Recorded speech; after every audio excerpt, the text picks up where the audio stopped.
So excited for this. Just got sent the BeautyBio Extract, Infuse, Clarify. This is the GLOfacial tool. So let's open the box and put it to use and see a really good before and after. First step, we have to decide what tip to put on. This is the clarifying cap, the small or the large one. I'm not quite sure the exact difference, so I'm just gonna start with this one and we'll change it out as we go. So there it is. Next up, we are going to fill it. So you slide it down, that part comes off, and then when you see down here, this flips up. This is gonna be the dirty water and concentrate side, so we're gonna keep that closed for now.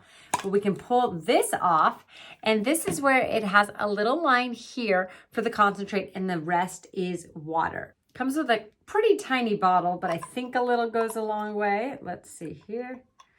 Yeah, a couple squeezes there of the concentrate. And then I grabbed some water to fill it. Probably better to do this over a sink. Putting that back on, slides right into place. And then we'll put this back together. All right, let's begin. When you turn it on, you're gonna see that really cool blue light. And then there's 3 modes. There's a low, a medium, and a high. Okay, so here we go. And it will start doing a nice suction with it. If it doesn't get suction, you will not get any of the water out. Oh wow, see how it's leaving even a little bit of a redness? I'm gonna go ahead and go to a lower speed. Gives you a little map of how to do your face.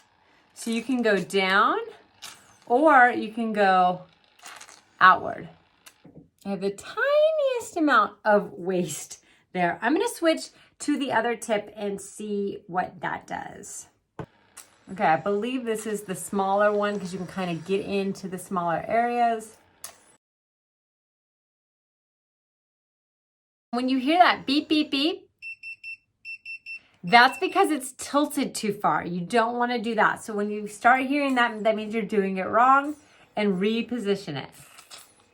I'm going to try to really focus here on my nose area because that is where my pores tend to have the most oil. I've gone back to the bigger surface area tip, and we're going to finish up here. Okay, I turned it off. It was getting so red for a second. I was like, oh no, I hope I'm not giving it permanent red marks, but they did disappear pretty well. Okay, let's look at this waist chamber. I'm gonna take off that sticker. And my waist chamber is pretty low. So I did not get a ton out of it and not a whole bunch of like dark water either.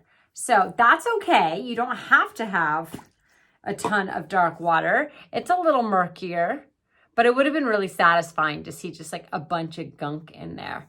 So now I'm gonna go ahead and empty out that and then clean the chamber so that it's ready to use. Next time you get this really nice brush and this top part is super soft. Once you've emptied it, just take this little brush and then that goes in there and cleans it all up. How easy is that? I love it. And I still have some formula left over, so I'm gonna keep that in there so that I can use it next time. And you can do this about twice a week and have great results with it. I will admit I don't have the most oily skin. I wash my face all the time, so I might not be the best example of the results you can get from this, but I will say it felt like it was giving it a really deep clean, and there is some difference in that water as well in the waist chamber. You can see the coloration of it. So if you are working on getting your skin to just be cleaner, maybe your pores tend to have some dirt or excess oil in them, this would be great to use. And I know you're gonna love it. And now I'm gonna follow up with some hydration, and I think my skin's gonna look pretty phenomenal. Okay, here is the after. I've added some hydration to my skin and it definitely feels very clean. I'll get the blue light away so we can see a after.